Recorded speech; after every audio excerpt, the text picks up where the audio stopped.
പ്രവാചകൻ ഇബ്രാഹിം നബിയുടെ ത്യാഗസ്മരണയിൽ ഇസ്ലാം മത വിശ്വാസികൾ ഇന്ന് വലിയ പെരുന്നാൾ ആഘോഷിക്കുകയാണ്. രാവിലെ പള്ളികളിലും ഈദ്ഗാഹുകളിലുമെല്ലാം പെരുന്നാൾ നമസ്കാരങ്ങൾ നടന്നു. നിരവധി വിശ്വാസികളാണ് ഒത്തുചേർന്നത്. പരസ്പരം സ്നേഹവും സൗഹാർദ്ദവും പങ്കിട്ടും മധുരം നൽകിയുമെല്ലാം വിശ്വാസികൾ പെരുന്നാൾ ദിനം ആഘോഷമാക്കുകയാണ്. പുത്രസ്നേഹത്തെ വെല്ലുന്ന ദൈവസ്നേഹത്തിൻ്റെ ഉദാത്ത മാതൃക കാണിച്ച ഇബ്രാഹിം നബിയുടെ ത്യാഗസ്മരണകൾ ഉണർത്തിയാണ് ഇസ്ലാം മതവിശ്വാസികൾ ഇന്ന് വലിയ പെരുന്നാൾ ആഘോഷിക്കുന്നത്. രാവിലെ പള്ളികളിലും ഈദ്ഗാഹുകളിലും നടന്ന പെരുന്നാൾ നമസ്കാരങ്ങളിൽ നിരവധി വിശ്വാസികൾ ഒത്തുചേർന്നു.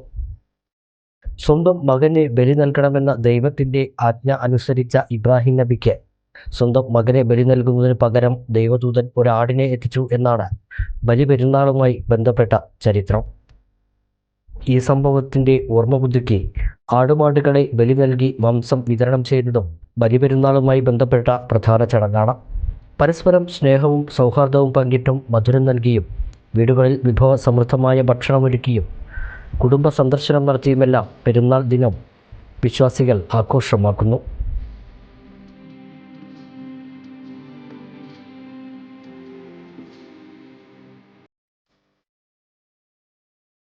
വല്ലപ്പുഴ യാറം സലഫി മസ്ജിദിൽ നടന്ന പെരുന്നാൾ നമസ്കാരത്തിൽ നിരവധി വിശ്വാസികൾ ഒത്തുചേർന്നു.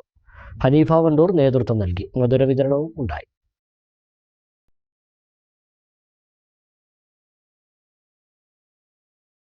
വല്ലപ്പുഴ മദീന മസ്ജിദിന്റെ കീഴിൽ നടന്ന ഈദ്ഗാഹിൽ സ്ത്രീകൾ ഉൾപ്പെടെ നിരവധി വിശ്വാസികൾ പങ്കെടുത്തു. അബ്ദുൽ ഷുക്കൂർ മൗലവി പ്രാർത്ഥനയ്ക്ക് നേതൃത്വം നൽകി.